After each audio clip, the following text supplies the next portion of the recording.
ਇਹ ਹੁਣ ਨਵਾਂ ਕੱਟਾ ਖੁੱਲ ਗਈ ਹੈ ਕਿ ਮੁਲਤਾਨ ਸੁਲਤਾਨ ਦਾ ਨਾਮ PSL ਤੋਂ ਖਤਮ ਹੁੰਦਾ ਪਈ ਹੈ। ਇਹਦੇ ਵਿੱਚ ਕੋਈ ਸ਼ੱਕ ਨਹੀਂ, ਕਿਉਂ ਜੋ ਜਿਹੜੇ ਬਿਡਿੰਗ ਸ਼ੁਰੂ ਹੋਣੀ ਹੈ ਇਸ ਟੀਮ ਦੀ, ਕੋਈ ਹੋਰ ਪਾਰਟੀ ਲੈ ਸਕਦੀ ਹੈ। ਅਗਰ ਅਲੀ ਤਰੀਨ ਨਹੀਂ ਲੈਂਦਾ ਤੇ ਕੋਈ ਹੋਰ ਪਾਰਟੀ ਅਗਰ ਲੈ ਲੈਂਦੀ ਹੈ ਤਾਂ ਉਹਦੇ ਕੋਲ ਇਖਤਿਆਰ ਹੋ ਸੀ ਕਿ ਉਹ ਆਪਣੀ ਮਰਜ਼ੀ ਦਾ ਨਾਂ ਤਜਵੀਜ਼ ਕਰੇ ਸੀ, ਆਪਣੀ ਮਰਜ਼ੀ ਦਾ ਨਾਂ ਰੱਖ ਸਕਦੀ ਸੀ।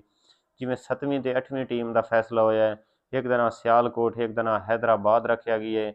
ਅਲੀ ਤਰੀਨ ਸਾਹਿਬ ਵਾਸਤੇ ਬੜੀ ਮੁਸ਼ਕਲਾਤ ਹਨ ਪਈਆਂ, ਕਿਉਂ ਜੋ ਪਹਿਲੇ ਉਹਨਾਂ 7ਵੀਂ ਤੇ 8ਵੀਂ ਟੀਮ ਦੀ ਬਿਡਿੰਗ ਦੇ ਵਿੱਚ ਉਹਨਾਂ ਹਿੱਸਾ ਕੋਈ ਨਾ ਲਿਆ। ਉਹਨਾਂ ਇਸ ਬੇਸ ਤੇ ਹਿੱਸਾ ਨਾ ਲਿਆ ਕਿ ਮੈਂ ਮੁਲਤਾਨ ਸੁਲਤਾਨ ਦੀ ਟੀਮ ਹੀ ਲਵਣੀ ਹੈ, ਇਹਨਾਂ ਟੀਮਾਂ ਦੀ ਮੈਨੂੰ ਜ਼ਰੂਰਤ ਕੋਈ ਨਹੀਂ, ਮੈਂ ਮੁਲਤਾਨ ਸੁਲਤਾਨ ਦੇ ਵਾਸਤੇ ਪੂਰੀ ਕੋਸ਼ਿਸ਼ ਕਰੇ ਸਾਂ ਲਵਣ ਦੀ। ਅਗਰ ਹੁਣ ਇਹ ਮੁਲਤਾਨ ਸੁਲਤਾਨ ਦੀ ਟੀਮ ਅਲੀ ਤਰੀਨ ਸਾਹਿਬ ਨਹੀਂ ਲੈਂਦੇ ਤੇ ਮੁੜ ਮੁਲਤਾਨ ਸੁਲਤਾਨ ਦਾ ਨਾਂ ਚੇਂਜ ਹੋ ਸਕਦਾ ਹੈ। ਉਹਦੀ ਵਜ੍ਹਾ ਇਹ ਪਈ ਕਿ ਜਿਹੜੀ ਪਾਰਟੀ ਇਸ ਟੀਮ ਨੂੰ ਪਰਚੇਜ਼ ਕਰੇ ਸੀ ਇਤਨੀ ਰਕਮ ਭਰ ਕੇ, ਉਹਦੇ ਕੋਲ ਇਖਤਿਆਰ ਹੋ ਸੀ ਕਿ ਉਹ ਆਪਣੀ ਮਰਜ਼ੀ ਦਾ ਨਾਂ ਰੱਖ ਸਕਦੀ ਹੈ। ਇਸ ਵਾਸਤੇ ਮੁਲਤਾਨ ਸੁਲਤਾਨ ਦਾ ਨਾਂ ख़त्म हो सकता है अगर अली तरीन नहीं लेंदा तो।